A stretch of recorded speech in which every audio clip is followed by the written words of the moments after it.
ആദ്യമായി തന്നെ ഈശോപ്പായ്ക്കും അമ്മ മാതാവിനും കോടാനുകോടി നന്ദി പറയുന്നു. ഞാൻ രണ്ടാമത്തെ സാക്ഷ്യമാണ് ഞാനീ പറയാൻ പോകുന്നത്. രണ്ടാമത്തെ സാക്ഷ്യം പറയാനായി എനിക്ക് ഈ അൽത്താരയിൽ അനുഗ്രഹം തന്ന എൻ്റെ അമ്മ മാതാവിനും ഈശോപ്പായ്ക്കും കോടാനുകോടി നന്ദി. എൻ്റെ പേര് സിന്ധു, ഞാൻ കൊല്ലത്ത് നിന്ന് വരുന്നു. ഞാൻ ആദ്യമായി ഉടമ്പടി എടുത്തത് 2024 ഓഗസ്റ്റ് മാസം 23 ആയിരുന്നു.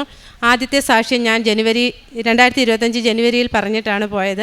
ഇതെൻ്റെ രണ്ടാമത്തെ സാക്ഷ്യമാണ് പറയുന്നത്. ഒപ്പം തന്നെ എൻ്റെ മക്കൾക്ക് കിട്ടിയ സാക്ഷ്യങ്ങൾ അവർ തന്നെ വിവരിക്കുന്നതാണ്. അപ്പോൾ രണ്ടാമത്തെ സാക്ഷ്യം എന്ന് പറയുന്നത്, എന്നെ 2021 എനിക്കൊരു വണ്ടി ആക്സിഡൻ്റ് ഉണ്ടായിരുന്നു. ആ ആക്സിഡൻറ്റ് 4 വർഷമായി ഒന്നും വിധിയാകാതെ കിടപ്പിലായിരുന്നു. അങ്ങനെ ഞാൻ ഉടമ്പടി എടുത്ത് ഇവിടെ പുതുക്കി പ്രാർത്ഥിച്ചതിന് ശേഷം, നിയോഗം വെച്ച് പ്രാർത്ഥിച്ചതിന് ശേഷം എൻ്റെ മെഴുകുതിരിയിൽ 7 എന്നൊരു അടയാളം കാണിക്കുന്നുണ്ടായിരുന്നു. അപ്പോൾ ജൂലൈ മാസത്തിൽ 7-ാം മാസത്തിൽ എനിക്ക് അവിടെ നിന്നും വക്കീൽ വിളിക്കുകയുണ്ടായി, ഇങ്ങനെ എൻ്റെ കേസ് വിധിയായിരുന്നു. അതിന് മുമ്പിട്ട് ഈ കേസ് ഫെബ്രുവരിയിൽ വിധിയായ കേസായിരുന്നു. പക്ഷേ ആ വക്കീൽ എന്നെ അറിയിച്ചിരുന്നില്ല. പക്ഷേ എൻ്റെ മെഴുകുതിരിയിലും എനിക്ക് അച്ഛൻ ഒരു ധ്യാനത്തിലും മുന്നേ പറഞ്ഞിരുന്നു, ജൂണിലൊരു ധ്യാനത്തിൽ അച്ഛൻ പറഞ്ഞിരുന്നു, വിധിയാകാതെ കിടക്കുന്ന കേസുകളെല്ലാം ഈ മാസം വിധിയാകുന്നുണ്ടെന്ന്. അപ്പം ഞാനത് പൂർണ്ണമായി വിശ്വസിച്ചു. എൻ്റെ കാര്യം തന്നെയാണ് അച്ഛൻ പറഞ്ഞിരിക്കുന്നത്. ആ മാസത്തിൽ തന്നെയാണ്, 7-ാം മാസത്തിലെ ആദ്യത്തെ ചൊവ്വാഴ്ചയാണ് അച്ഛൻ്റെ ആ ധ്യാനത്തിൽ ആ വാക്കുകൾ പറഞ്ഞിരുന്നത്. ആ മാസത്തിൽ തന്നെയാണ് ആ വക്കീൽ എന്നെ വിളിച്ചു പറയുന്നത്, സിന്ധുവിൻ്റെ കേസെല്ലാം വിധിയായിട്ടുണ്ട്, ഈ മാസം 29 മുന്നേ കയറി വരണം, എല്ലാം റെഡിയായി കിടക്കുകയാണെന്ന്. അങ്ങനെ ഞാൻ ഇവിടെ വന്നു. അപ്പം ഞാൻ എൻ്റെ മക്കളോടൊപ്പം ഖത്തറിലായി നിൽക്കുകയായിരുന്നു. അതുകൊണ്ട് ഉടമ്പടി ഞാൻ ഓൺലൈനിലായിരുന്നു എടുത്തിരുന്നത്, ബാക്കി പുതുക്കലൊക്കെ. പിന്നെ ഇവിടെ വന്ന് പുതുക്കി, രണ്ടാമത്തെ പുതുക്കൽ ഇവിടെ വന്ന് പുതുക്കി. അച്ഛനെ കണ്ടു, പേപ്പറെല്ലാം അച്ഛൻ്റെ കയ്യിൽ കൊടുത്തു. അച്ഛൻ പറഞ്ഞു ധൈര്യമായി പൊയ്ക്കോളാൻ പറഞ്ഞു. ഞാൻ അവിടെ ചെന്നു, വക്കീലിൻ്റെ അടുത്ത് ചെന്നു, ഉപ്പിട്ട് പ്രാർത്ഥിച്ചു. ആ വക്കീൽ ചെറിയ ചൂടുകാരനായിരുന്നു, ഒരു ഇതായിരുന്നു, റഷായിട്ട് സംസാരിക്കുന്ന വക്കീലായിരുന്നു. പക്ഷേ ഉപ്പിട്ട് പ്രാർത്ഥിച്ചു. വക്കീൽ സൗമ്യമായി എന്നോട് പെരുമാറിയതൊക്കെ. അപ്പോൾ തന്നെ പറഞ്ഞു, സിന്ധുവിൻ്റെ പൈസ 10 ദിവസത്തേക്കാവും സിന്ധുവിൻ്റെ പൈസ അക്കൗണ്ടിലേക്ക് വരുമെന്ന് പറഞ്ഞു. സൂക്ഷം പോലെ തന്നെ 10 ദിവസം എടുത്തില്ല, അതിനു മുമ്പ് തന്നെ എൻ്റെ കേസിൻ്റെ വിധി സ്ഥാപിച്ചു, പൈസ അക്കൗണ്ടിൽ വരികയും ചെയ്തു. അതാണ് എൻ്റെ രണ്ടാമത്തെ സാക്ഷ്യം. പിന്നെ ഒന്നാമത്തെ സാക്ഷ്യത്തിൽ വിട്ടുപോയ ഒരു കാര്യമുണ്ട്. ഞാൻ ഇവിടുന്ന് ഉടമ്പടി എടുത്ത് പോകുന്ന സമയത്ത്, ഓഗസ്റ്റിലായിരുന്നു ഞങ്ങൾ ഉടമ്പടി എടുത്ത്, സെപ്റ്റംബറിൽ ഞങ്ങൾ ഖത്തറിലേക്ക് പോകുന്ന വഴിയിൽ, ഞാനും എൻ്റെ മക്കളും കൂടെ പോകുന്ന വഴിയിൽ ട്രെയിനിൽ വെച്ചിട്ട് എൻ്റെ ഒരു പേഴ്സും, മോളുടെ പേഴ്സും ഐഡിയും നഷ്ടപ്പെട്ടു. പക്ഷെ ഞങ്ങൾ അറിഞ്ഞിരുന്നില്ല പേഴ്സ് നഷ്ടപ്പെട്ട കാര്യം. ഞങ്ങൾ എയർപോർട്ടിൽ ചെന്നു, ഇമിഗ്രേഷന് നിൽക്കുമ്പോഴാണ് ID ചോദിക്കുമ്പോൾ മോളുടെ പേഴ്സ് കാണുന്നില്ല. അപ്പം എവിടെയാണ് പോയതെന്ന് ഞങ്ങൾക്ക് തിട്ടമില്ല. പിന്നെ ട്രെയിനിലാണോ പോയത്, ഓട്ടോയിലാണോ പോയതെന്ന് വ്യക്തമല്ലായിരുന്നു. എങ്കിൽ പോലും ഞങ്ങൾ അവിടെ നിന്ന്, എൻ്റെ കയ്യിൽ എപ്പോഴും ഞാൻ ഉടമ്പടി എടുത്ത മാതാവിൻ്റെ കാശ് രൂപമുണ്ട്. അപ്പം എയർപോർട്ടിൽ ഇമിഗ്രേഷൻ ഓഫീസർ പറഞ്ഞു പോകാൻ പറ്റില്ല, ഒരു മോക്കും അമ്മയ്ക്കേ പോകാൻ പറ്റൂ, ഒരു മോളുടെ ID ഇല്ലാത്തതുകൊണ്ട് കയറ്റി വിടാൻ പറ്റില്ല എന്ന് പറഞ്ഞു. അവർ ഞങ്ങളെ തിരിച്ചു പറഞ്ഞ് അവിടെ പോയി ഇരിക്കാൻ പറഞ്ഞു. അങ്ങനെ അവിടെ ഇരിക്കുന്ന സമയത്ത് ഞാൻ ഈ മാതാവിനെ വെച്ച് പ്രാർത്ഥിച്ചുകൊണ്ട് പറഞ്ഞു, മാതാവേ, ഞാൻ എൻ്റെ മാതാവിനെ വിശ്വസിച്ചാണ് ഇവിടെ ഇരിക്കുന്നത്, ഞങ്ങളെ ഇവിടെ നിന്നും കയറ്റി വിടണം, ഒരു പ്രശ്നവും കൂടാതെ ഈ ID ഞങ്ങൾക്ക് തിരിച്ചു കിട്ടുകയും ഞങ്ങളെ ഇവിടുന്ന് കയറ്റി വിടുകയും ചെയ്യണമെന്ന് എൻ്റെ അമ്മ മാതാവിനോട് ഞാൻ മനമൊരുക്കി പ്രാർത്ഥിച്ചു. ഉപ്പ് എൻ്റെ കയ്യിലുണ്ടായിരുന്നു, ഉപ്പിട്ട് ഞാൻ പ്രാർത്ഥിക്കുകയും ചെയ്തു. കുറച്ച് കഴിഞ്ഞ് ഒരു ഓഫീസർ വന്ന് എൻ്റെ അടുത്ത് പറഞ്ഞു, നിങ്ങൾ കയറി വാ, ഇവിടുന്ന് നിങ്ങളെ കയറ്റി വിടാം, പക്ഷേ നിങ്ങൾക്ക് ഖത്തറിൽ ഇറങ്ങാൻ പാടില്ല, ഖത്തറിൽ നിങ്ങൾക്ക് ഈ ID കാണിക്കാതെ ഇറങ്ങാൻ പറ്റൂല എന്ന് പറഞ്ഞു. അപ്പോൾ എനിക്ക് അറിയാം, എൻ്റെ മാതാവ് ഇടപെട്ട കാര്യമല്ലേ, എന്തായാലും ഇവിടുന്ന് കയറ്റി വിടുന്നുണ്ടെങ്കിൽ മാതാവ് തന്നെ എന്നെ ഖത്തറിൽ ഇറക്കി വിടും, എനിക്കത് വിശ്വാസമായിരുന്നു. ഞാൻ പറഞ്ഞു, ഓക്കെ സാറേ, ഞങ്ങളെ ഇവിടുന്ന് കയറ്റി വിടാൻ പറഞ്ഞു. അങ്ങനെ ഞങ്ങളെ ഇവിടുന്ന് സാറ് തന്നെ പേപ്പറെല്ലാം ശരിയാക്കി ഞങ്ങൾ കയറാനായിട്ട് ഫ്ലൈറ്റിൽ കയറുന്നതിന് മുന്നേ ഞാൻ ഇവിടെ തന്നെ എൻ്റെ ഒരു ഫ്രണ്ടിനെ വിളിച്ച് ഇവിടെ പ്രാർത്ഥന റിക്വസ്റ്റ് ഇട്ടിരുന്നു. അപ്പോൾ തന്നെ ഇവിടെ പ്രാർത്ഥിക്കുകയൊക്കെ ചെയ്തു. ഒരു 10 മിനിറ്റ് കഴിഞ്ഞപ്പോൾ എൻ്റെ ഒരു ഫ്രണ്ട് വിളിച്ചിട്ട് പറഞ്ഞു, നിങ്ങളുടെ പേഴ്സ് ട്രെയിനകത്ത്, അപ്പം കന്യാകുമാരിക്ക് പോകുന്ന ട്രെയിനായിരുന്നു, ട്രെയിനിൻ്റെ മുകളിലത്തെ ബർത്തിൽ കിടപ്പുണ്ടായിരുന്നു ആ പേഴ്സ്. ആ TTR എടുത്ത് എൻ്റെ ഫ്രണ്ടിൻ്റെ കയ്യിൽ ഏൽപ്പിച്ചു. എങ്കിലും നമുക്കത് നമ്മുടെ കൈ കിട്ടാൻ വഴിയില്ലല്ലോ ആ സമയത്ത്. അപ്പം ഞാൻ അമ്മയുടെ അടുത്ത് അവിടെ ബാത്റൂമിൽ, നമ്മുടെ എയർപോർട്ടിൽ ബാത്റൂമിൽ മുട്ടുകുത്തി പ്രാർത്ഥിച്ചു. അമ്മയോട് ഞാൻ പറഞ്ഞു, അമ്മേ, ഒരു പ്രശ്നവും കൂടാതെ ഞങ്ങളെ ഖത്തറിൽ ഇറക്കി തരണം. സൂക്ഷം പോലെ ഞങ്ങൾ ഖത്തറിൽ ചെന്നു. എമിഗ്രേഷൻ സമയത്ത് അവിടെ ഇരിക്കുന്നത് ഖത്തറികളാണ് ഓഫീസറായിട്ടിരിക്കുന്നത്. ഒരു വെളുപ്പാങ്കാല സമയമാണ് ഞങ്ങളവിടെ എത്തിയത്. അപ്പോൾ ഞങ്ങൾക്ക് തൊട്ട് മുമ്പിലുള്ളവരുടെ വരെ ID മേടിച്ച് അവർ ID നോക്കി അവർ പാസ്പോർട്ട് പതിച്ച് വിടത്തുള്ളൂ, ID ഇല്ലാതെ വിടുകയില്ല. അങ്ങനെ ഞങ്ങൾ എത്തുന്നതിന് മുമ്പ് എൻ്റെ മൂത്ത മോൾ അവിടെ പേപ്പർ കൊടുക്കുന്ന സമയത്ത് അവർക്കൊരു ഫോൺ കോൾ വന്നു. ആ ഫോൺ കോളിലൂടെ സംസാരിച്ചുകൊണ്ടിരിക്കെ ഞങ്ങളെ 3 പേരുടെയും പാസ്പോർട്ട് പതിച്ച് ഞങ്ങളെ ഇറക്കി വിട്ടു. ID ചോദിച്ചില്ല. അതാണ് ഞങ്ങളുടെ ഏറ്റവും വലിയൊരു സാക്ഷ്യമാണ്. അമ്മ മാതാവ് അവിടെ ഇടപെട്ടു എന്നുള്ളത് പൂർണ്ണമായി ഞാൻ വിശ്വസിക്കുന്നു. കാരണം ID ഇല്ലാതെ എന്തായാലും ഖത്തറിൽ ഇറങ്ങാൻ പാടില്ല. അവിടെ ജോലി ചെയ്യുന്ന കുട്ടിയാണ്, അവിടെ ഖത്തറിൽ പോകാൻ പറ്റില്ല. അതായിരുന്നു ഞങ്ങളുടെ രണ്ടാമത്തെ സാക്ഷ്യം. പിന്നെ എനിക്കൊരു ഒരുപാട് എൻ്റെ ആദ്യത്തെ സാക്ഷിയൊക്കെ ഞാൻ ഇവിടെ വിവരിച്ചിട്ടുണ്ട്. എനിക്കൊരു വലിയ രോഗസൗഖ്യമൊക്കെ തന്നതാണ് അമ്മ മാതാവ്. അപ്പോൾ എനിക്കും ഒരുപാട് സൗഖ്യങ്ങൾ കിട്ടി. പിന്നീട് എൻ്റെ മക്കൾക്ക് 2-3 അനുഗ്രഹങ്ങൾ കിട്ടിയിട്ടുണ്ട്. അത് അവർ തന്നെ ഇവിടെ വിവരിക്കുന്നതാണ്. എൻ്റെ മൂത്ത മകൾ ലക്ഷ്മിപ്രിയ. ഈ മകളുടെ കാര്യം ആ മകൾ തന്നെ പറയും. അമ്മ മാതാവിനും കർത്താവ് യേശു ക്രിസ്തുവിനും കോടാനുകോടി നന്ദി പറയുന്നു. എൻ്റെ പേര് ലക്ഷ്മിപ്രിയ. ഞാൻ ഖത്തറിലാണ് വർക്ക് ചെയ്യുന്നത്. ഒരു ഹോസ്പിറ്റലിൽ ഇൻഷുറൻസ് കോർഡിനേറ്ററായിട്ട് വർക്ക് ചെയ്യുകയാണ്. ഞാനിപ്പം 1 ഇയർ ബാക്ക് മുമ്പാണ് ശരിക്കും പറഞ്ഞ ഉടമ്പടി എടുത്തത്. ഡേറ്റ് കൃത്യമായിട്ട് എനിക്ക് ഓർമ്മയില്ല. അപ്പം ഉടമ്പടി ഞാൻ എടുക്കുമ്പോൾ അങ്ങനെ പ്രത്യേകിച്ച് ഞാൻ നിയോഗങ്ങളൊന്നും വെക്കാറില്ല കേട്ടോ. കാരണം എന്ന് വെച്ചാൽ എനിക്ക് അങ്ങനെ ഞാൻ എനിക്ക് വേണ്ടിയൊന്നും പ്രാർത്ഥിക്കാറില്ല. എനിക്ക് ഇന്ന കാര്യം വേണം അല്ലെങ്കിൽ ഇത് നടക്കണം എന്ന് പറഞ്ഞൊന്നും ഞാൻ പ്രാർത്ഥിക്കാറുമില്ല. അങ്ങനെ ഒരു ഇതുമില്ല. ഞാൻ മറ്റുള്ളവർക്ക് വേണ്ടി എപ്പോഴും പ്രാർത്ഥിക്കാറുള്ളത്. അപ്പം നിയോഗം വെച്ച് പ്രാർത്ഥിക്കണം. അപ്പം അമ്മ എൻ്റെ അടുത്ത് പറഞ്ഞു 6 നിയോഗം നിനക്ക് എഴുതാം, 6 കാര്യങ്ങൾ എഴുതാം, ആ കാര്യങ്ങൾ വെച്ച് പ്രാർത്ഥിക്കാമെന്ന് പറഞ്ഞു. അന്നേരം ഞാൻ നോക്കിയപ്പം 6 നിയോഗങ്ങൾ എഴുതണം. പക്ഷേ 6 കാര്യങ്ങൾ എഴുതാൻ അങ്ങനെ പ്രത്യേകിച്ച് ഞാനിപ്പോൾ എൻ്റെ കാര്യം എഴുതാൻ നിന്നാൽ അല്ലെങ്കിൽ എനിക്ക് ഇന്നത് വേണം അല്ലെങ്കിൽ എന്തെങ്കിലും ആവശ്യമുണ്ടെന്ന് പറയാൻ നിന്നാൽ ചിലപ്പോൾ കർത്താവ് വരെ ഞെട്ടിപ്പോകും. അത്രയും വലിയ ലിസ്റ്റായിരിക്കും. അപ്പോൾ അത് ഇത്രയും കൂടെ അതിനകത്ത് എഴുതാനും പറ്റത്തില്ല. 6 എണ്ണം എന്ന് പറഞ്ഞാൽ 60,000 എണ്ണത്തിന് മേളിൽ കാണും. അവിടെ ഞാനൊന്നും എഴുതിയില്ല. ഞാൻ അമ്മയുടെ രോഗസൗഖ്യം എഴുതി. അത് അമ്മ ഓൾറെഡി ഇപ്പോൾ പറഞ്ഞു കഴിഞ്ഞു. അമ്മ അത് പറഞ്ഞു, സാക്ഷ്യം വന്ന് പറഞ്ഞു ആ സൗഖ്യം കിട്ടിയ കാര്യം. പിന്നെ ഞാൻ വേറെ പ്രത്യേകിച്ചൊന്നും എഴുതിയിട്ടുണ്ടായിരുന്നില്ല. പക്ഷേ ഞാൻ പ്രാർത്ഥന ചെല്ലാറുണ്ട്, പ്രാർത്ഥിക്കാറുണ്ട്.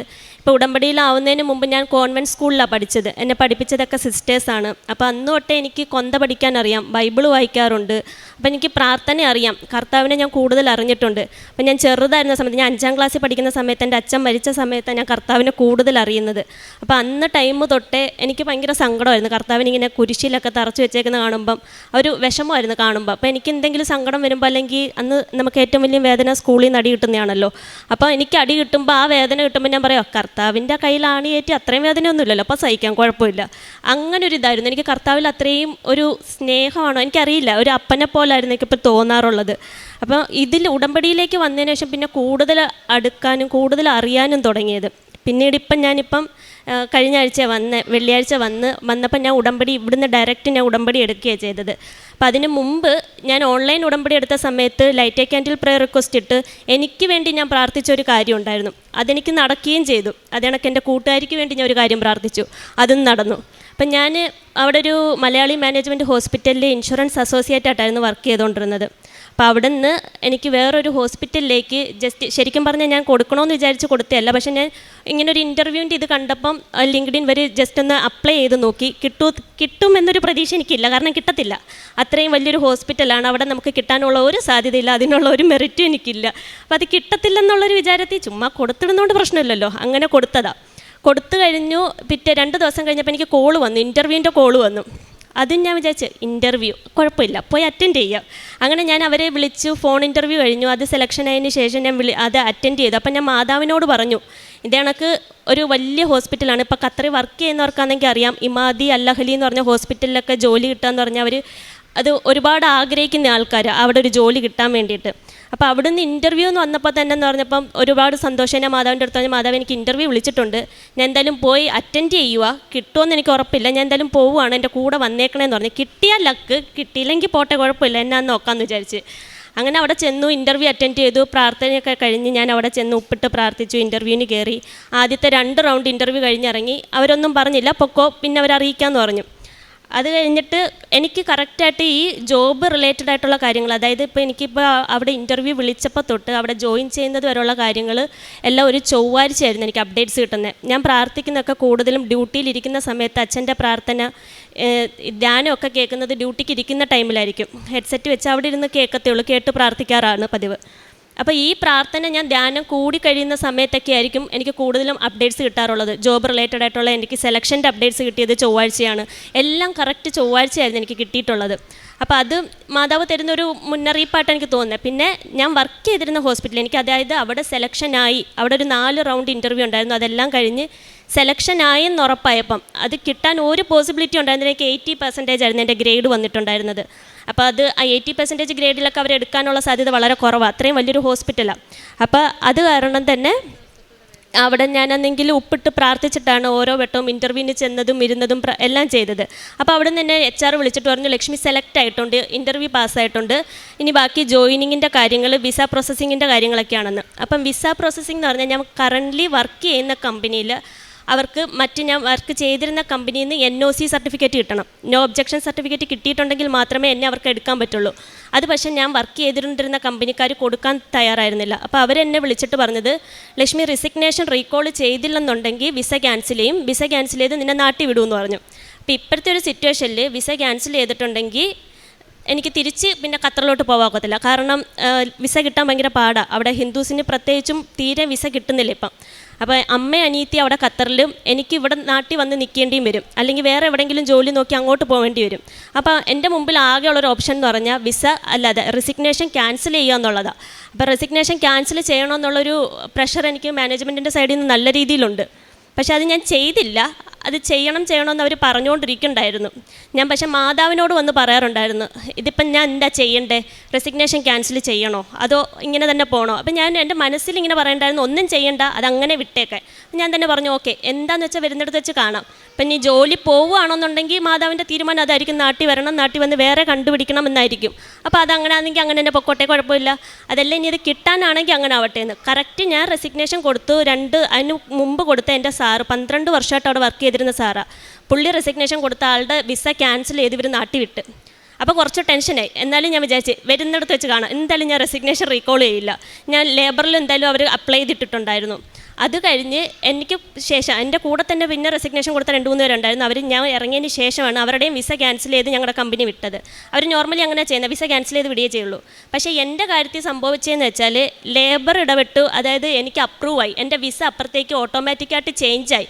അതെങ്ങനെ സംഭവിച്ചെന്നുള്ള കാര്യം എനിക്കറിയത്തില്ല. ലേബറിൽ നിന്ന് ഓട്ടോമാറ്റിക്കായിട്ട് എൻ്റെ ഓൾറെഡി 2 വട്ടം റിജക്റ്റ് ആയ വിസ ഓട്ടോമാറ്റിക്കായിട്ട് ലേബർ ത്രൂ മറ്റേ ഹോസ്പിറ്റലിലേക്ക് അപ്രൂവായി. അത് ഞാൻ വർക്ക് ചെയ്തുകൊണ്ടിരുന്ന കമ്പനിയിലെ മാനേജ്മെൻറ്റ് പോലും അറിഞ്ഞിട്ടില്ല.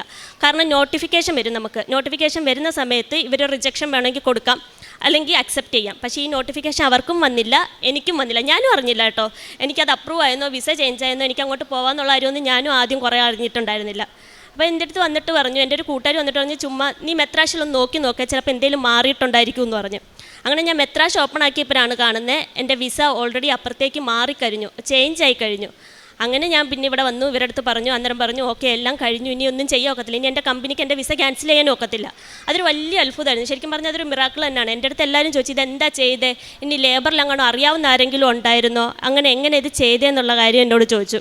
ഞാൻ പറഞ്ഞു, ഞാൻ ഒന്നും ചെയ്തിട്ടില്ല, ദൈവം ഇടപെട്ട്, ദൈവമാണ് ശരിക്കും പറഞ്ഞാൽ അത് എന്തോന്ന് വെച്ചാൽ ചെയ്തു തന്നത്. കാരണം ഞാൻ പോലും അറിഞ്ഞിട്ടില്ല അത് മാറി എന്നുള്ള കാര്യം.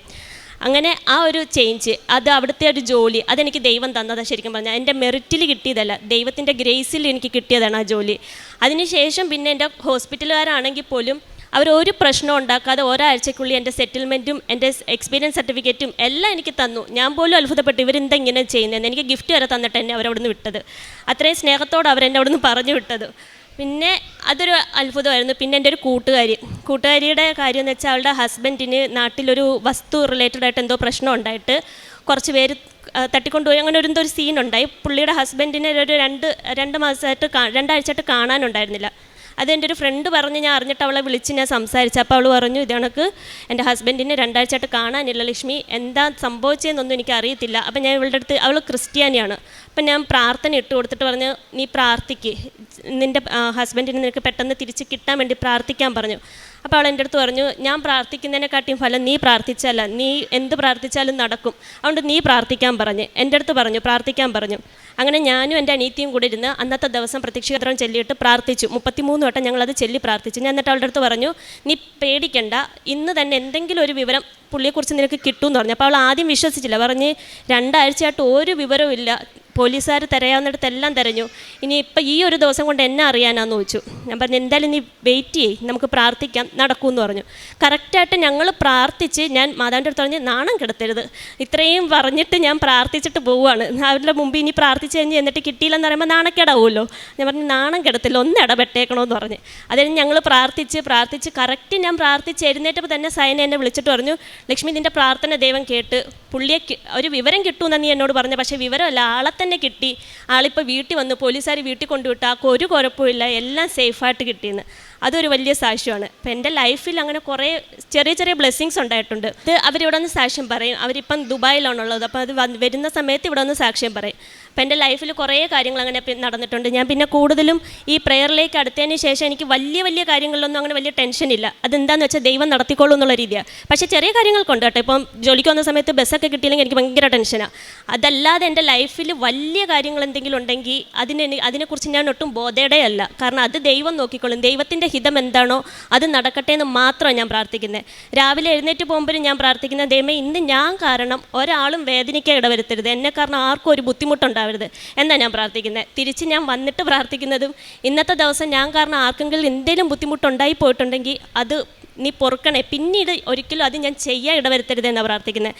അല്ലാതെ എനിക്ക് ഇന്നത് വേണം, എനിക്ക് ഇന്നത് തരണേ. പക്ഷേ ഞാൻ ആഗ്രഹങ്ങളൊക്കെ പറയും കേട്ടോ, എനിക്കിതെൻ്റെ ആഗ്രഹമാണ്, ഇത് നടത്തിത്തരാൻ പറ്റുമെങ്കിൽ തായോ, ഇല്ലെങ്കിൽ വിട്ടേക്ക് എന്നുള്ള രീതിയിൽ ഞാൻ സംസാരിക്കാറുണ്ട്. എന്നാലും അമ്മയടുത്ത് ഞാൻ എങ്ങനെയാണെന്നോ പറയുന്നത് അതുപോലെ തന്നെ ഞാൻ സംസാരിക്കുന്നത്. അങ്ങനെ നോർമലി ഇപ്പം ഞാൻ എൻ്റെ കുമാരി എന്ന് വെച്ചാൽ എൻ്റെ അമ്മയാണേ, അമ്മയടുത്ത് ഞാൻ കാര്യങ്ങളൊക്കെ പറയാറുണ്ട്. അപ്പോൾ അതുപോലെ തന്നെ ഞാൻ മാതാവിൻ്റെ അടുത്തായാലും അപ്പയടുത്തായാലും പറയുന്നത് ഇന്നതാണ്, ഇന്നത്തെ ദിവസം ഇന്ന കാര്യങ്ങളൊക്കെ നടന്ന്, അപ്പോൾ ഈ നടന്നതിനകത്ത് ഈ കാര്യം എനിക്ക് ഇഷ്ടപ്പെട്ടില്ല, നാളെ അത് നടക്കുമെന്ന് എനിക്ക് അറിയത്തില്ല, അങ്ങനെയൊക്കെ ഞാൻ സംസാരിക്കുന്നത്. ഭയങ്കര നോർമലായിട്ട് ഞങ്ങൾ അങ്ങോട്ടും ഇങ്ങോട്ടും സംസാരിക്കുന്നത്. അങ്ങനെ ഒരു പ്രാർത്ഥന എന്നുള്ള രീതിയെക്കാട്ടി ഉപരി ആ ഒരു ബന്ധത്തിലാണ് സംസാരിക്കുന്നത്. പിന്നെന്ന് വെച്ചാൽ അച്ഛൻ്റെ ധ്യാനം കേട്ടപ്പോൾ ഒരു ദിവസം അച്ഛൻ പറഞ്ഞ് മാതാവിൻ്റെ സാന്നിധ്യം അറിയെങ്കിൽ നമ്മൾ മഴവില്ല് കാണും, അല്ലെങ്കിൽ മുല്ലപ്പൂൻ്റെ മണം കിട്ടും എന്നൊക്കെ പറഞ്ഞ്. അത് ഞാനിങ്ങനെ ധ്യാനം കേട്ടോണ്ടിരുന്നപ്പോൾ ഞാൻ ഇങ്ങനെ ജസ്റ്റ് ഇങ്ങനെ പറഞ്ഞ്, എന്നാലും എൻ്റെ അച്ഛാ ഈ ഖത്തറിൽ ഞാൻ എവിടെ പോയി മഴവില്ല് കാണാനാ, ഇപ്പം ഇനിയിപ്പോൾ മാതാവ് എൻ്റെ കൂടെ ഉണ്ടെന്ന് ഞാൻ എങ്ങനെ അറിയും, മഴവില്ല് കാണണമെങ്കിൽ മഴ പോലും പെയ്യാത്ത നാട്ടിൽ ഞാൻ എവിടെ പോയി മഴവില്ല് കാണാനാന്നിങ്ങനെ ചിന്തിച്ച്. അങ്ങനെ പറഞ്ഞ് അന്ന് പോയി. പിറ്റേ ദിവസം കറക്റ്റായിട്ട് ഞാൻ ഡ്യൂട്ടിക്ക് കയറുമ്പോൾ ഞാൻ ആ വിബ്ജിയോർ കറക്റ്റായിട്ട് ആ കളേഴ്സ് ഫുള്ളായിട്ട് ഞാൻ അവിടെ കണ്ട്, ആ കളർ ഞാൻ മഴവിൽ കണ്ടിട്ടാണ് അന്ന് ഡ്യൂട്ടിക്ക് കയറുന്നത്, അതും ഹോസ്പിറ്റലിനകത്ത്. അപ്പം മാതാവ് കൂടെ ഉണ്ടെന്ന് തെളിയിക്കാൻ എനിക്ക് ആകാശത്ത് മഴവിൽ കാണേണ്ടി വന്നില്ല. പിന്നെ അന്ന് തൊട്ട് ഇന്ന് ഇവിടെ ഞാൻ വരുന്നത് വരെ ആഴ്ചയിൽ ഒരു ദിവസം ഞാൻ എങ്ങനെ പോയാലും ആ ഖത്തറിൽ എവിടെയെങ്കിലും ഞാൻ മഴവിൽ കാണാറുണ്ട്. ഞാൻ വർക്ക് ചെയ്യുന്ന സമയത്ത് എൻ്റെ കൂടെ ഞാൻ ഇങ്ങനെ പ്രാർത്ഥിച്ചുകൊണ്ടിരിക്കുന്ന പറയും, ദൈവം എൻ്റെ കൂടെ ഇല്ലേ എന്ന് ചോദിക്കുമ്പോൾ ഞാൻ കറക്റ്റായിട്ട് ആ മഴവിൽ കാണാറുണ്ട്. അത് എവിടെയെങ്കിലും എനിക്കത് ഒരു റിഫ്ലക്ഷൻ പോലെ കാണിച്ചു തരാറുണ്ട്. അപ്പോൾ എൻ്റെ കൂടെ തന്നെ ഉണ്ടെന്ന് എനിക്ക് വിശ്വാസമുണ്ട്.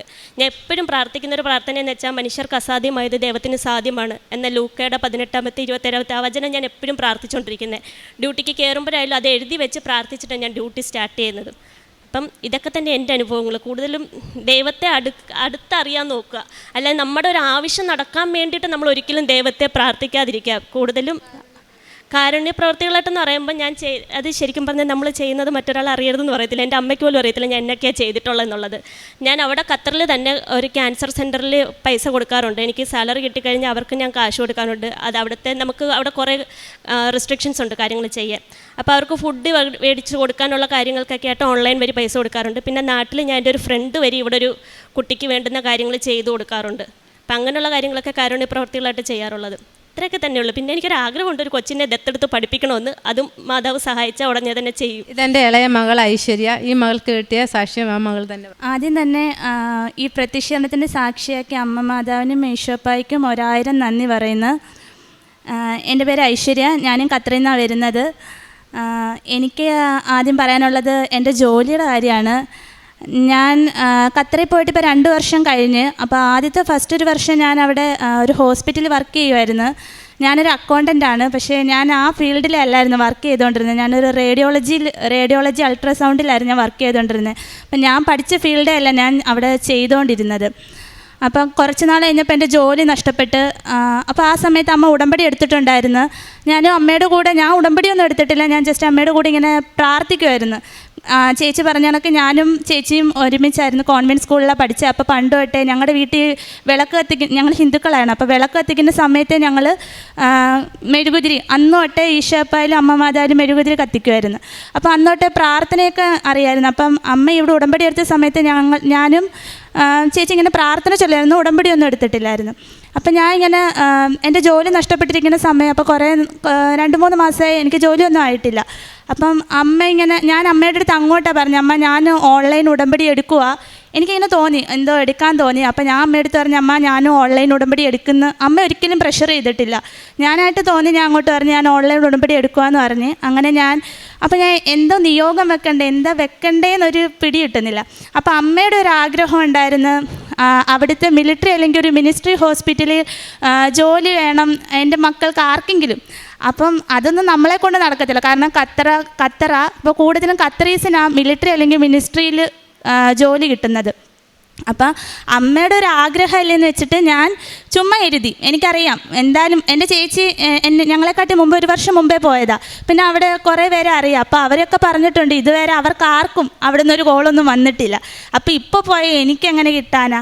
അപ്പം ഞാൻ അമ്മയുടെ ഒരു ആഗ്രഹമില്ല, ചുമ്മാ എഴുതി മാതാവേ മിലിറ്ററി അല്ലെങ്കിൽ ഒരു മിനിസ്ട്രി ഹോസ്പിറ്റലിൽ ജോലി, ചുമ്മാ എഴുതി വെച്ചതാണ്. ഞാൻ ഓൺലൈൻ ഉടമ്പടി ആ നിയോഗം എഴുതി തീർന്ന ഉടനെ എനിക്കൊരു കോള് വന്ന് എനിക്കൊന്നും മനസ്സിലായില്ല. സത്യം പറഞ്ഞാൽ എനിക്കൊന്നും മനസ്സിലായില്ല. അവരെന്തൊക്കെയോ ഇംഗ്ലീഷിൽ പറയുന്നത്, ഞാൻ എന്തൊക്കെയോ പറയുന്നു തിരിച്ച്. എനിക്കൊന്നും മനസ്സിലായില്ല. ഞാൻ എന്തോ പറഞ്ഞ്, പക്ഷേ അത് ഇൻ്റർവ്യൂ ആണെന്നുള്ള എന്തോ മനസ്സിലായി. ഞാൻ വീട്ടിൽ പറഞ്ഞില്ല, കാരണം എനിക്ക് കിട്ടത്തില്ലെന്ന് ഉറപ്പായിരുന്നു. എവിടുന്നാണ് വിളിച്ചതെന്ന് പോലും എനിക്ക് അറിയത്തില്ല. പിന്നെ ഞാൻ ആ സമയത്ത് ജോലി നോക്കിക്കൊണ്ട് കിടക്കുക, കാരണം എനിക്ക് ജോലിയില്ല. അപ്പം ഞാൻ ഉച്ചയ്ക്ക് വേറൊരു ഹോസ്പിറ്റലിൽ ഇൻ്റർവ്യൂവിന് ഇങ്ങനെ പോയപ്പം എനിക്ക് ഇതേ കണക്ക് വീണ്ടും ആ നമ്പറിൽ നിന്ന് കോള് വന്ന്. അപ്പോൾ കോള് വന്നപ്പോൾ അവർ പറഞ്ഞ് ഐശ്വര്യ ഫോൺ ഇൻ്റർവ്യൂ പാസ്സായി, ഇനി ഫേസ് ടു ഫേസ് ഇൻ്റർവ്യൂ ഇങ്ങനെ മിലിറ്ററി ഹോസ്പിറ്റലിനാന്ന് പറഞ്ഞ്. എനിക്കപ്പം തോന്നി ഞാൻ കേട്ടതിൻ്റെ കുഴപ്പം, മിലിറ്ററി എന്നെ വിളിക്കാനോ, മിലിറ്ററിയിൽ നിന്ന് വിളിക്കുമെന്നൊരു പ്രതീക്ഷയില്ല. കാരണം ഞാൻ പറഞ്ഞല്ലോ ചുമ്മാ ഞാനിങ്ങനെ നിയോഗത്തിലും ചുമ്മാ മിലിറ്ററിയിൽ നിന്ന് എഴുതി വെച്ചതാണ്. അപ്പം ഞാൻ വിചാരിച്ചില്ല എന്നെ വിളിക്കാൻ ഒരു സാധ്യതയില്ല. ഞാൻ പറഞ്ഞു ഞാൻ കേട്ടതിൻ്റെ കുഴപ്പമായിരിക്കും അമ്മ, വേറെ എവിടെ നിന്നോ വിളിച്ച് മെയിൽ വരട്ടെ നമുക്ക് ചെക്ക് ചെയ്യാമെന്ന് പറഞ്ഞ്. മെയിൽ വന്നപ്പോൾ സൂക്ഷം പോലെ മിലിറ്ററിയിൽ നിന്ന് എനിക്ക് ഇൻ്റർവ്യൂവിന് വിളിച്ച്. എനിക്കറിയത്തില്ല എനിക്ക് ജോലി കിട്ടിയില്ലെങ്കിലും എനിക്ക് എന്തോ ഭയങ്കര സന്തോഷമായി. കാരണം അമ്മ പറഞ്ഞ ഒരു കാര്യത്തിന് ഞാൻ ചുമ്മാ എഴുതി വെച്ചതാണ് അത്. അപ്പം ഒരു കോൾ ഇന്നേ വരെ ഇത്രയും നാൾ അവിടെ നിന്നിട്ട് ആർക്കും കിട്ടാത്തൊരു ഭാഗ്യം, ഒരു കോൾ ഇൻ്റർവ്യൂവിനായാലും ഒരു കോൾ വന്നപ്പോൾ എനിക്ക് ഭയങ്കര സന്തോഷം. അപ്പോഴേ ഞാൻ വിചാരിച്ചു ജോലി കിട്ടിയാലും കിട്ടിയില്ലെങ്കിലും ശരി, ഞാനിത് എൻ്റെ അമ്മയുടെ അടുത്ത് നിയോഗം സാക്ഷ്യം പറയുമെന്ന് പറഞ്ഞു. കാരണം വെച്ചാൽ അത് കിട്ടിയത് എനിക്ക് ഉറപ്പാണ്. എന്നുവെച്ചാൽ ഞാൻ എഴുതി വെച്ച അന്നേ ദിവസം ഇത് ഇത്രയും നടക്കുന്നത്. അപ്പോൾ എനിക്കത് ഭയങ്കര സന്തോഷം. ഞാൻ പോയി ഇൻ്റർവ്യൂ അറ്റൻഡ് ചെയ്ത്, പക്ഷേ പിന്നൊന്നും എനിക്ക് വന്നില്ല. പക്ഷേ ഞാനത് അമ്മയ്ക്ക് തന്നെ വിട്ടുകൊടുത്തു, കാരണം അത് അമ്മയായിട്ട് തന്ന കോള. ചിലപ്പോൾ എനിക്ക് അതിലേക്ക് കൂടുതൽ അടുക്കാനായിരിക്കും, എനിക്കറിയത്തില്ല. അതെന്തായാലും ഞാൻ അമ്മയ്ക്ക് തന്നെ വിട്ടുകൊടുത്ത്, അത് കിട്ടിയാലും ഇനി കിട്ടിയില്ലെങ്കിൽ അത് അമ്മയുടെ ഹിതം എന്താണ് അതുപോലെ മുന്നോട്ട് പോട്ടെ എന്ന് വെച്ച്. പിന്നെ എനിക്ക് ജോലിയൊന്നും ആയില്ല. ഞാൻ എന്നിട്ട് ഇവിടെ വന്ന് തീർത്ഥാടന ഉടമ്പടി എടുത്ത് ഫെബ്രുവരി 27, 2025 ഞാൻ ഇവിടെ വന്ന് ഉടമ്പടി എടുക്കുന്നത്. ഞാൻ അച്ഛനെ കണ്ടായിരുന്നു.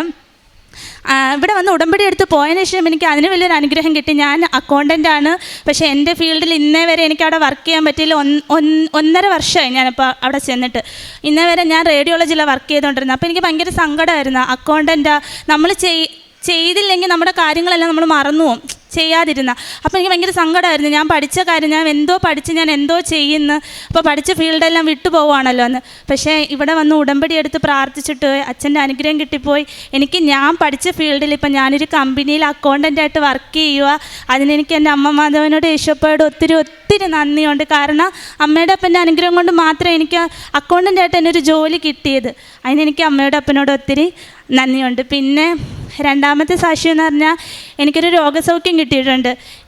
എനിക്ക് PCOD അസുഖം ഉണ്ടായിരുന്നു. അപ്പോൾ എനിക്ക് 5-6 മാസം ഇങ്ങനെ പീരീഡ്സ് കറക്റ്റ് അല്ലായിരുന്നു. അപ്പം ഞാനിങ്ങനെ ഹോസ്പിറ്റലിൽ കാണിച്ചപ്പോൾ എനിക്ക് PCOD കൂടുതലാണെന്നാണ് പറഞ്ഞ്, മരുന്ന് എടുക്കണമെന്ന് പറഞ്ഞു, ട്രീറ്റ്മെൻറ്റ് ചെയ്യണമെന്ന് പറഞ്ഞ്. ഞാനപ്പോൾ ആ സമയത്ത് അമ്മയുടെ അസുഖം വന്ന്, അപ്പോൾ ഞാനത് മൈൻഡ് ചെയ്തില്ല. പിന്നെ അമ്മ ഉടമ്പടി എടുത്തിട്ട് വന്ന്, അപ്പം ഞങ്ങൾ ഉടമ്പടി എടുത്തിട്ടില്ല, ഇങ്ങനെ പ്രാർത്ഥിക്കുന്നുണ്ട്. അപ്പം ഞാൻ അമ്മേൻ്റെ അടുത്ത് പറഞ്ഞു, പൊടി നീ അത് കൊണ്ട് കാണിക്കണം, ഇങ്ങനെ വെച്ചുകൊണ്ടിരിക്കരുത്, കാരണം PCOD ഇങ്ങനെ. അപ്പോൾ ഇന്ന് എനിക്ക് പീരീഡ്സ് ആയിട്ടില്ല. അപ്പം തന്നെ ഒരു 5-6 മാസം കഴിഞ്ഞ്. അപ്പം ഞാൻ പറഞ്ഞു, അമ്മ ഞാൻ ഈ ഒരു മാസം നവംബർ ടൈമാണ്. ഞാൻ പറഞ്ഞു, അമ്മ എനിക്ക് ഈ ഒരു മാസം ഞാൻ എന്തായാലും ഈ ഒരു മാസം കഴിഞ്ഞിട്ട് ഞാൻ പോകാമെന്ന് പറഞ്ഞു. എന്നിട്ട് ഞാൻ അമ്മ മാതാവിനോടും പോയി പറഞ്ഞ്, മാതാവേ എനിക്ക് ഈ ഒരു മാസം, ഈ നവംബർ മാസം തീരുന്നതിന് മുമ്പ് എനിക്ക് പീരീഡ്സ് ആക്കി തരണേ. എനിക്ക് പോയി മരുന്ന് മേടിച്ച് കഴിക്കാനൊന്നും വയ്യ. ഇനി PCODയുടെ മരുന്ന് കഴിച്ച് കഴിഞ്ഞാൽ പിന്നെ കഴിച്ചുകൊണ്ടിരിക്കണം. എനിക്ക് പോയി കഴിക്കാനൊന്നും വയ്യ. എനിക്ക് ഈ മാസത്തിൽ തന്നെ പീരീഡ്സ് ആക്കി തരണേന്ന് പറഞ്ഞു. അങ്ങനെ ഞാൻ ഉടമ്പടി തൈലം വെച്ച് വയറ്റി കുരിശ് വരയ്ക്കുമായിരുന്നു. അങ്ങനെ നവംബർ 30 ആ മാസം തീരാറായി. അപ്പോൾ അമ്മ എൻ്റെ അടുത്ത് വീണ്ടും പറഞ്ഞ്, പൊടി നീ പോയി മരുന്ന് മേടിക്കണം, ഈ മാസം തീരാറായി, ഇങ്ങനെ ആയിട്ടില്ല എന്ന് പറഞ്ഞു. അപ്പം ഞാൻ പറഞ്ഞു, അമ്മ ഇന്ന് ഈ ഒരു ദിവസവും കൂടി ഇല്ലേ, നാളെ ആവട്ടെ ഞാൻ പോകാമെന്ന് പറഞ്ഞു. എന്നിട്ട് ഞാൻ വീണ്ടും പോയി പറഞ്ഞു, മാതാവേ ഈ ഒരു ദിവസവും കൂടെ ഉള്ളൂ, ഞാൻ പറഞ്ഞതാ ഈ ഒരു മാസത്തിനകത്ത് എനിക്ക് ആക്കി തരണം, എനിക്ക് പോയി മരുന്ന് മേടിക്കാൻ വയ്യ. എന്നിട്ട് ഞാൻ വീണ്ടും വിശ്വാസ പ്രമാണം ചൊല്ലി തൈലം വെച്ച് കുരിശ് വരച്ച് സൂക്ഷം പോലെ എനിക്ക് ആ ദിവസം തന്നെ എനിക്ക് മാതാവ് പീരിയഡ്സ് ആക്കി തന്നു. പിന്നെ ഇന്നേ വരെ എനിക്കൊരു പ്രശ്നവും ഇല്ല. പിന്നെ എനിക്ക് ഭയങ്കര പെയിനായിരുന്നു PCOD ആ ഇതായതുകൊണ്ട്. പക്ഷെ പിന്നെ എനിക്കൊരു പ്രശ്നവും ഇല്ലായിരുന്നു. എനിക്ക് അഥവാ പെയിൻ വരുന്ന സമയത്ത് ഞാൻ തൈലം പുരട്ടിയാൽ എനിക്ക് ആ പീരിയഡ്സിൻ്റെ കാര്യത്തിൽ പിന്നെ ഇതുവരെ എനിക്കൊരു പ്രശ്നം തന്നിട്ടില്ല. എനിക്കിപ്പോൾ PCOD അസുഖവും ഇല്ല. ഞാൻ ഒരു ട്രീറ്റ്മെൻറ്റും എടുത്തിട്ടില്ല. അങ്ങനെ എനിക്ക് ഒരു വലിയ രോഗസൗഖ്യം തന്നിട്ടുണ്ട്. അതിന് എൻ്റെ അമ്മ മാതാവിനോട് യേശുപ്പായോട് ഒത്തിരി നന്ദി പറയുന്നു. അതുപോലെ തന്നെ ഞാൻ എൻ്റെ എല്ലാ കാര്യങ്ങളും എൻ്റെ അമ്മയും എൻ്റെ അപ്പായും ചേച്ചി പറഞ്ഞ കണക്ക് തന്നെ എല്ലാം, ഇപ്പം ഞാൻ എവിടെയെങ്കിലും പോവുകയാണെങ്കിൽ തന്നെ അമ്മ അപ്പായി ഞാൻ പോവുകയാണേ എന്ന് പറഞ്ഞിട്ടാണ് ഓരോ കാര്യത്തിന് എടുക്കുന്നത്. അതുകൊണ്ട് ഞങ്ങൾക്ക് തന്നിട്ടുള്ള എനിക്ക് ഭയങ്കര ആഗ്രഹമായിരുന്നു ഈ ആൾക്കാരുടെ 3 പേരും കൂടെ ഒരുമിച്ച് വന്ന് സാക്ഷ്യം പറയണമെന്ന്. അപ്പോൾ അത് ആദ്യമായിട്ട് ഇങ്ങനെ 3 പേരും വന്ന് സാക്ഷ്യം പറയാൻ തന്നതിനെല്ലാം ഒത്തിരി നന്ദി. പ്രേക്ഷിത പ്രവർത്തനം എന്ന് പറയുന്നത് ഞാൻ ഇവിടുന്ന് 3 ഭാഷയിലുള്ള പത്രങ്ങൾ കൊറിയർ വഴി അവിടെ ഖത്തറിൽ വരുത്തുന്നുണ്ട്. തമിഴ്, ഇംഗ്ലീഷ്, മലയാളം പത്രം 3 ഭാഷയിലെയും പത്രങ്ങൾ വരുത്തി ഖത്തറിൽ ഞങ്ങൾ വിതരണം ചെയ്യുന്നുണ്ട്. പിന്നെ ഇവിടെ സഞ്ചാരി മാതാവ് എന്ന് പറയുന്ന എനിക്കൊരു ഗ്രൂപ്പുണ്ട് ഇവിടെ നാട്ടിലെ. ആ ഗ്രൂപ്പ് വഴി ഞങ്ങൾ ഒരുപാട് പ്രേക്ഷിത പ്രവർത്തനങ്ങൾ ചെയ്യുന്നുണ്ട്. അതിലൂടെ തന്നെ ഒരുപാട് മക്കളുടെ പ്രാർത്ഥനയ്ക്ക് ഞങ്ങൾക്ക് ആ ഗ്രൂപ്പ് വഴി ഞങ്ങൾക്ക് സാക്ഷ്യം പറയാൻ കഴിഞ്ഞിട്ടുണ്ട്. പിന്നെ അഖണ്ഡ ജപമാല ഗ്രൂപ്പ് ഞാൻ ഖത്തറിൽ ഇപ്പോൾ സ്റ്റാർട്ട് ചെയ്യുന്നുണ്ട്. ഞാൻ ഇവിടെ വന്ന് ഗ്രൂപ്പ് രജിസ്റ്റർ ചെയ്തു. ഇനി ഇവിടുന്ന് ചെല്ലുമ്പോൾ തന്നെ ഖത്തറിൽ ആ ഗ്രൂപ്പ് സ്റ്റാർട്ട് ചെയ്യും. ജപമാല വാങ്ങിയിട്ടുണ്ട്. പിന്നെ എല്ലാ മാസവും ഞങ്ങൾ അഖണ്ഡ ജപമാല ചെല്ലാറുണ്ട്, ഒരു സമ്പൂർണ്ണ ജപമാല ചെല്ലാറുണ്ട്. അതെല്ലാം ഈ സഞ്ചാരി ഗ്രൂപ്പ് വഴിയാണ്, മാതാവ് ഗ്രൂപ്പ് വഴിയാണ് ഞങ്ങൾ ചെയ്യുന്നത്. പിന്നെ ഫുഡ് വിതരണം ഞാൻ നാട്ടിൽ വന്ന് നിൽക്കുമ്പോൾ ഞാൻ നേരിട്ട് തന്നെ പോയി രോഗികളെ കാണാറുണ്ട്, പത്രങ്ങൾ കൊടുക്കാറുണ്ട്. ആ പ്രേക്ഷിത പ്രവർത്തനങ്ങളെല്ലാം നേരിട്ട് തന്നെ ചെയ്യാറുണ്ട്. ഞാൻ ഖത്തറിൽ നിൽക്കുന്ന സമയത്ത് ഞാനിവിടെ ഗ്രൂപ്പ് വഴി പൈസ അയച്ചു കൊടുത്ത്, ഫുഡിനുള്ള പൈസ അയച്ചു കൊടുത്ത് അങ്ങനെ ചെയ്യാറുണ്ട്. അങ്ങനെ പ്രേക്ഷിത പ്രവർത്തനങ്ങളെല്ലാം ചെയ്യുന്നുണ്ട്. പിന്നെ ആത്മീയതയിൽ കൂടുതൽ വളരാൻ എനിക്ക് സാധിച്ചിട്ടുണ്ട്. നേരത്തെ ഒന്നും ബൈബിൾ വായിക്കാൻ എനിക്ക് സത്യത്തിൽ ഞാൻ എൻ്റെ ഭർത്താവ് മരിക്കുന്ന സമയത്ത് ഞാനിങ്ങനെ ബൈബിൾ വായിച്ചുകൊണ്ടിരിക്കുമ്പോഴാണ് എൻ്റെ ഭർത്താവ് മരിക്കുന്നത്. പക്ഷേ ബൈബിളിനെ പറ്റി എനിക്കൊന്നും അറിയില്ല, അതിനകത്ത് വചനങ്ങൾ എന്തെന്ന് പോലും എനിക്കറിയില്ലായിരുന്നു. പക്ഷെ ഞാൻ ഇതിലേക്ക് വന്നതിന് ശേഷം ഒരുപാട് ഈ ഓരോ അധ്യായവും വായിക്കുമ്പോഴും നമുക്ക് ആ അതിനകത്ത് പ്രധാനപ്പെട്ട വചനങ്ങൾ അപ്പോൾ തന്നെ എനിക്ക് മനസ്സിൽ പതിയാറുണ്ട്. അപ്പോൾ അതിലൂടെ ഒത്തിരി ആത്മീയതയിൽ എനിക്ക് വളരാൻ പറ്റി. പിന്നെ പ്രാർത്ഥനയിലൊക്കെ ഞങ്ങൾ കറക്റ്റായിട്ട് എല്ലാ പ്രാർത്ഥനകളും നന്നായിട്ട് കൊണ്ടുപോകുന്നുണ്ട്. പ്രേക്ഷിത പ്രവർത്തനങ്ങളൊക്കെ ചെയ്യുന്നുണ്ട്. ഇതിനെല്ലാം സഹായിച്ചു തന്ന എൻ്റെ അമ്മ മാതാവിനും ഈശോപ്പായ്ക്കും കോടാനുകോടി നന്ദിയുണ്ട്. ഒരു കാര്യം പറയാൻ വിട്ടു കേട്ടാ, ഞങ്ങൾ ഇവിടെ ഡാൻസ് സെൻറ്റർ നടത്തിക്കൊണ്ടിരുന്നത് കേട്ടോ. ഞങ്ങളിവിടെ ഡാൻസ് ഞങ്ങളിവിടെ പഠിപ്പിച്ചുകൊണ്ടിരുന്നതാണ്. അപ്പം ഞങ്ങൾ ചേച്ചി ആദ്യം മസ്കറ്റിലാണ് പോയത്. അപ്പോൾ ചേച്ചി 6 വർഷമായിട്ട് ഡാൻസ് നിർത്തി വെച്ചിരുന്നത്. അപ്പം ഞാനും പോയപ്പം ഡാൻസ് ചെയ്യാൻ പറ്റുന്നില്ലെന്ന്. അപ്പോൾ ഭയങ്കര സങ്കടമായിരുന്നു. കാരണം ഇത്രയും പഠിച്ചിട്ട് ഒന്നും ചെയ്യാൻ പറ്റുന്നില്ലല്ലോ. കാരണം പഠിച്ചല്ലേ നമ്മുടെ കയ്യിൽ നിന്ന് പോവുമല്ലേ ചെയ്യാതിരിക്കുമ്പോൾ. അപ്പോൾ അമ്മയ്ക്കും ഭയങ്കര സങ്കടമായിരുന്നു. അമ്മ മാതാവിൻ്റെ യേശുപ്പയുടെ അനുഗ്രഹം കൊണ്ട് ഞങ്ങൾക്കിപ്പം അവിടെ ഡാൻസ് പ്രോഗ്രാംസ് കിട്ടിക്കൊണ്ടിരിക്കുന്നത്. ഞങ്ങളിവിടെ പ്രോഗ്രാംസ് ചെയ്യുന്നു. ഇപ്പോൾ ഒരുവിധം ഞങ്ങളെ അവിടെ എല്ലാവർക്കും അറിയാം. ഞങ്ങൾക്ക് കഴിഞ്ഞ് നവംബർ 6, നവംബർ 15, ഡിസംബർ 12 എല്ലാം ഞങ്ങൾക്ക് പ്രോഗ്രാം ബുക്കായി കിടക്കുക. അപ്പം ഇത്രയും വലിയ വലിയ സ്റ്റേജുകളിലാണ് ഞങ്ങൾക്കിപ്പോൾ പ്രോഗ്രാം തരുന്നതും. ഇപ്പം ഞങ്ങൾക്ക് ചെറിയ പേയ്മെൻറ്റും കിട്ടുന്നുണ്ട്. അപ്പം ഞങ്ങളുടെ ഡാൻസ് വീണ്ടും ഞങ്ങൾക്ക് കൊണ്ടുപോകാൻ കഴിഞ്ഞത് ഈ അമ്മ മാതാവിൻ്റെ യേശുപ്പയുടെ ഒറ്റ അനുഗ്രഹം കൊണ്ടാണ്. അപ്പം മാതാവിനും അപ്പായ്ക്കും ഒത്തിരി നന്ദിയുണ്ട്. ഞങ്ങളുടെ പ്രൊഫഷനോട് കൂടെ തന്നെ ഞങ്ങളുടെ കലയെ ഞങ്ങൾക്ക് മുന്നോട്ട് കൊണ്ടുപോകാൻ കഴിഞ്ഞതിന്. അപ്പം ഞങ്ങൾക്ക് തന്ന എല്ലാ അനുഗ്രഹങ്ങൾക്കും അമ്മയ്ക്ക് അപ്പായ്ക്ക് കോടാനുകോടി നന്ദി. എസെക്കിയേൽ പ്രവാചകൻ്റെ പുസ്തകത്തിൽ നിന്ന് 37-ാം അധ്യായം 26-ാം തിരുവചനം. സമാധാനത്തിൻ്റെ ഒരു ഉടമ്പടി അവരുമായി ഞാൻ ഉണ്ടാക്കും, അത് നിത്യമായ ഉടമ്പടിയായിരിക്കും. അവരെ ഞാൻ അനുഗ്രഹിക്കുകയും വർദ്ധിപ്പിക്കുകയും ചെയ്യും. അവരുടെ മധ്യേ എൻ്റെ ആലയം ഞാൻ എന്നേക്കും സ്ഥാപിക്കും. കുമാരി സിന്ധുവിൻ്റെയും മക്കൾ ലക്ഷ്മിയുടെയും ഐശ്വര്യയുടെയും വളരെ പ്രധാനപ്പെട്ടതും വളരെ ആധ്യാത്മികത നിറഞ്ഞതും വളരെ ശക്തമായതുമായ പ്രത്യക്ഷീകരണ സാക്ഷ്യമാണ് നാം ഇത്രയും നേരം ശ്രവിച്ചുകൊണ്ടിരുന്നത്. ഒരമ്മ മക്കളെ കൈപിടിച്ച് നടത്തുന്നത് പോലെ പരിശുദ്ധ അമ്മ ഈ മക്കളെ ഈശോയിലേക്ക് അടുപ്പിച്ചൊരു വലിയ സാക്ഷ്യമാണിത്. ഈ മക്കൾക്കോ ഈ അമ്മയ്ക്കോ പ്രത്യേകിച്ച് ആഗ്രഹങ്ങളൊന്നുമില്ല എന്നാണ് അവർ പറയുന്നത്. കാരണം ഞങ്ങൾ ഉടമ്പടിയിലാണ്. ഉടമ്പടിയിലായിരിക്കുന്നത് കൊണ്ട് തന്നെ ഞങ്ങൾ വളരെ ചെറുപ്പം മുതൽ തന്നെ ഈശോയെയും പരിശുദ്ധ അമ്മയെയും ഞങ്ങൾ അറിഞ്ഞിട്ടുണ്ട്. ഞങ്ങൾ വചനം വായിക്കുന്നവരാണ്, ജപമാല ജപിക്കുന്നവരാണ്. അതുകൊണ്ട് തന്നെ ഞങ്ങൾക്ക് വലിയ ആവശ്യങ്ങളൊന്നുമില്ല. പക്ഷെ ഉടമ്പടി എടുത്തത് അവർക്ക് വലിയൊരു ഉറപ്പും ഒരു സംരക്ഷണവും സങ്കേതവുമൊക്കെയാണ് എന്ന് പറഞ്ഞുകൊണ്ട് തുടങ്ങുന്ന ഈ സാക്ഷ്യത്തിനെ പരിശുദ്ധ അമ്മ വളരെയധികം ഇടപെടുന്നത് അച്ഛനില്ലാത്ത ഈ മക്കൾക്ക് ഇവർ സ്വന്തം അപ്പനായി ഈശോയും സ്വന്തം അമ്മയായി പരിശുദ്ധ അമ്മയും ഇവർക്ക് മാറുന്ന ഒരു വലിയ വിസ്മയിപ്പിക്കുന്ന അത്ഭുതത്തിൻ്റെ ഒരു വിഷയമാണ് ഇവരിവിടെ നമ്മോട് പ്രസ്താവിച്ചത്. ജീവിതഭാരം കുറയ്ക്കുന്ന, നമുക്കറിയാം ഉടമ്പടിയിൽ പരിശുദ്ധ അമ്മയിലേക്ക് അടുക്കുമ്പോൾ നമുക്ക് നമ്മുടെ ജീവിതത്തിൻ്റെ എല്ലാ ഭാരങ്ങളും വളരെ ലഘുവായി സമയച്ചുരുക്കത്തിൻ്റെ അമ്മ നമുക്ക് പ്രത്യക്ഷപ്പെടുന്ന ഒരു വലിയ ജീവിതാനുഭവം അവരുടെ വിവരിക്കുകയുണ്ടായി. സിന്ധുവിനുള്ള ഒരു വലിയ സാക്ഷ്യമായിരുന്നു. ഞങ്ങളുടെ വിധി നൽകാതെ 4 വർഷത്തോളം വളരെ വേദനിപ്പിച്ചിരുന്ന ഒരു വലിയ കേസ് അവർക്കുണ്ടായിരുന്നു, ഒരു ആക്സിഡൻറ്റ് കേസ്. ഉടമ്പടി എടുത്ത് ആദ്യത്തെ പുതുക്കലിൽ തന്നെ അവർക്കതിൻ്റെ വിധി വരികയും ഒരു നല്ലൊരു എമൗണ്ട് മണി അവർക്ക് ലഭിക്കുകയും ചെയ്തു. ഒരു വലിയ ആശ്വാസത്തിൻ്റെ അടയാളം പരിശുദ്ധ അമ്മ അവർക്ക് ഉടനെ ഉടമ്പടിയിലൂടെ നൽകുകയുണ്ടായി. അതുപോലെ തന്നെ ഖത്തറിൽ അവരുടെ മകളുടെ ID നഷ്ടപ്പെട്ടു കഴിഞ്ഞപ്പോൾ, ഖത്തർ ID നഷ്ടപ്പെട്ടു. അത് കണ്ടെത്തിയത് കന്യാകുമാരി ട്രെയിനിലാണെന്നും അത് അവർ സഞ്ചരിക്കുന്ന എയർപോർട്ടിൽ വെച്ച് തന്നെ വളരെ അശ്രദ്ധനായ ഒരു ഖത്തർ ഇൻവിജിലേറ്റർ അതൊന്നും നോക്കാതെ തന്നെ അവരെ കടത്തിവിടുകയും ചെയ്ത അത്ഭുതകരമായ സാക്ഷ്യങ്ങൾ നമുക്ക് കേൾക്കുമ്പോൾ ഇതെങ്ങനെ എന്ന് ചോദിക്കുമ്പോൾ ഇതിങ്ങനെ എന്ന് തന്നെ നമുക്ക് ഉത്തരം പറയേണ്ടി വരും. കാരണം പരിശുദ്ധ അമ്മ നമ്മോട് കൂടെ സഞ്ചരിക്കുകയാണ്. മക്കൾ പറയുകയായിരുന്നു, ഞങ്ങൾ പോവുകയാണ് എന്ന് പറഞ്ഞുകൊണ്ടാണ് ഈശോയോടും അമ്മയോട് ഞങ്ങൾ യാത്ര പറഞ്ഞു പോകുന്നത്. നമ്മൾ അങ്ങനെയല്ല ചെയ്യേണ്ടത്, നമുക്ക് ഒരുമിച്ച് പോകാമെന്നാണ് ഈശോയോടും അമ്മയോടും പറയേണ്ടത്. കാരണം ഈശോയും അമ്മയും നമ്മുടെ കൂടെ എപ്പോഴുമുണ്ട്. ഉടമ്പടി അതാണ്, കൂടെ സഞ്ചരിക്കുന്ന ഒരു ദൈവത്തെ, കൂടെ സഞ്ചരിക്കുന്ന ഒരു അമ്മയാണ് നമുക്ക് ഉടമ്പടിയിലൂടെ ലഭിക്കുന്നത്. ഉടമ്പടി എന്ന് വെച്ചാൽ ഉടൻ പരിഹാരം, ഉറപ്പ്. നമുക്ക് എന്ത് തന്നെ സംശയങ്ങളുണ്ടായാലും പരിശുദ്ധ അമ്മ നമ്മൾ കൊച്ചു കൊച്ചു ആഗ്രഹങ്ങൾ, ഈ മക്കൾ പറയുന്നുണ്ട് ഒരു മിലിറ്ററി ഹോസ്പിറ്റലിൽ വർക്ക് ചെയ്യണം എന്നുള്ള ഒരു ചെറിയ ആഗ്രഹം, പക്ഷേ എന്നെ ഒരു വലിയ അക്കൗണ്ടൻ്റായി പരിശുദ്ധ അമ്മ ഉയർത്തി. ഞങ്ങളുടെ പ്രൊഫഷനായിരുന്നു ഈ മെഡിക്കൽ ഹോസ്പിറ്റൽ, പക്ഷേ ഞങ്ങളുടെ പാഷനാണ് ഡാൻസ്. അതെല്ലാം പരിശുദ്ധ കൊച്ചു കൊച്ചു ആഗ്രഹങ്ങൾ, വലിയ വലിയ ജോസഫ് അച്ഛൻ നമ്മളോട് പറയുന്നുണ്ട്, നിങ്ങൾ ഒരിക്കലും ചെറിയ ആഗ്രഹങ്ങൾ നിങ്ങളുടെ നിയോഗമായി പറയരുത്. നമുക്ക് വലുത് ആഗ്രഹിക്കാം, വലുത് നമുക്ക് പരിശുദ്ധ അമ്മ നൽകും. അതുപോലെ തന്നെ ഇവരുടെ അത്ഭുതകരമായ മറ്റൊരു കാര്യം മകൾ പറയുന്നത്, ലക്ഷ്മി പറയുന്നത്, ഞങ്ങൾ ഹിന്ദുസ് ആയതുകൊണ്ട് ഖത്തറിൽ ഞങ്ങൾക്ക് ഇനി വിസ ലഭിക്കുന്നതില്ല. എൻ്റെ കൂടെ ഉണ്ടായിരുന്ന പലർക്കും അതിൽ വിസ നഷ്ടപ്പെട്ടു. പക്ഷേ പരിശുദ്ധ അമ്മ എന്നെ വളരെ അത്ഭുതകരമായി എന്നെ വീണ്ടും അങ്ങോട്ട് തന്നെ ഏറ്റെടുത്തിരിക്കുന്ന ഒരു വലിയ അത്ഭുതകരമായ വിസ പ്രോസസ്സിങ്ങിനെ കുറിച്ച് പറയുകയുണ്ടായി. പരിശുദ്ധ അമ്മ എൻ്റെ കൂടെ ഉണ്ടോ എന്ന് സംശയിക്കുമ്പോഴെല്ലാം മഴവില്ല് കാണിച്ചുകൊണ്ട് ആഴ്ചയിലൊരിക്കലെങ്കിലും പരിശുദ്ധ അമ്മ ഞാൻ എൻ്റെ കൂടെ ഉണ്ട് എന്നുള്ള ഉറപ്പ് നൽകി. ഖത്തറിൽ ഒരു മഴ പോലും ഇല്ലാത്ത സ്ഥലത്ത് മഴവില്ല് കാണിച്ച് മകളെ അത്ഭുതപ്പെടുത്തുന്ന ഒരു വലിയ സാഹസികമായ ഒരു സാക്ഷ്യമാണിത്. കാരണം ഒരു സാധ്യതകളില്ലാത്തടത്ത് സാധ്യത നൽകുന്നതാണ് പരിശുദ്ധ അമ്മയുടെ ഏറ്റവും വലിയ ഉടമ്പടി ഉറപ്പ് എന്ന് പറയുന്നത്.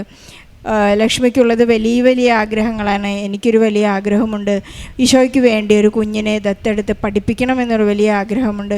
ഈശോ നമുക്ക് വലുത് നൽകുമ്പോൾ നമ്മുടെ ആധ്യാത്മികത വളരുന്നതിനോടനുസരിച്ച് ഉടമ്പടിയുടെ വലിപ്പം കൂടുന്നത് നാം നമ്മുടെ കാരുണ്യ പ്രവൃത്തികളും പ്രേക്ഷിത പ്രവർത്തനങ്ങളും വലുതാക്കുമ്പോഴാണെന്ന് നമുക്ക് ഈ സാക്ഷ്യത്തിലൂടെ മനസ്സിലാക്കാം. അതുപോലെ തന്നെ ഐശ്വര്യയ്ക്കും പറയാനുണ്ടായിരുന്നത്, എൻ്റെ അമ്മയ്ക്ക് വേണ്ടി ഞാൻ പ്രാർത്ഥിച്ചപ്പോഴെല്ലാം വലിയ സൗഖ്യങ്ങൾ അമ്മയ്ക്ക് നൽകുകയുണ്ടായി. അതുപോലെ തന്നെ അവരുടെ PCOD എല്ലാം കൃത്യമായ ഒരു ട്രീറ്റ്മെൻറ്റും കൂടാതെ അവർക്ക് സൗഖ്യം നൽകിയെന്നൊക്കെയാണ്. സഞ്ചാരി ഗ്രൂപ്പ് എന്ന വലിയ ഗ്രൂപ്പ് കേരളത്തിലും ഖത്തറിലും ഇവർ 2 ഗ്രൂപ്പാണ് ഉണ്ടാക്കിയിരിക്കുന്നത്. അമ്മയ്ക്ക് വേണ്ടിയുള്ള ഒരു വലിയ സമ്മാനമാണ് അവർ കൊടുത്തിരിക്കുന്നത്. സഞ്ചാരി മാതാവ് എന്ന ഗ്രൂപ്പും അതുപോലെ തന്നെ അഖണ്ഡ ജപമാല ഗ്രൂപ്പും. പരിശുദ്ധ അമ്മയെ എത്രത്തോളം ഈശോയോട് കൂടെ ഈശോയെ കൊടുക്കുവാൻ വേണ്ടി പരിശുദ്ധ അമ്മയെ കൊണ്ടു നടക്കുന്ന നല്ല ഈ കുടുംബത്തിന് ഈശോയ്ക്കും പരിശുദ്ധ അമ്മയ്ക്കും നല്ലൊരു കയ്യടി നൽകി എപ്പോഴും ഉടമ്പടിയിൽ ഉറച്ചു നിൽക്കുവാനും വിശ്വസ്തരായി ജീവിക്കുവാനുള്ള കൃപ ലഭിക്കണമേ എന്നുള്ള ആ അഭിഷേകത്തോടുകൂടി ജീവിക്കാനുള്ള കൃപയ്ക്ക് വേണ്ടിയും ഇവർക്ക് വേണ്ടി പ്രാർത്ഥിച്ചുകൊണ്ടും ഈശോയ്ക്കും പരിശുദ്ധ അമ്മയ്ക്കും നല്ലൊരു കയ്യടി നൽകി സാക്ഷ്യം നമുക്ക് സമർപ്പിക്കാം. അത്യപൂർവ ദൈവാനുഭവങ്ങൾ ഇനി നിങ്ങൾക്കും സ്വന്തം. ഈ യൂട്യൂബ് ചാനൽ ഇതുവരെ സബ്സ്ക്രൈബ് ചെയ്തിട്ടില്ലെങ്കിൽ ഇപ്പോൾ തന്നെ സബ്സ്ക്രൈബ് ചെയ്യുക. ഈ വീഡിയോ ഇപ്പോൾ തന്നെ നിങ്ങളുടെ സുഹൃത്തുക്കൾക്ക് ഷെയർ ചെയ്തുകൊണ്ട് കർത്താവിൻ്റെ പ്രേക്ഷിതരാകുക.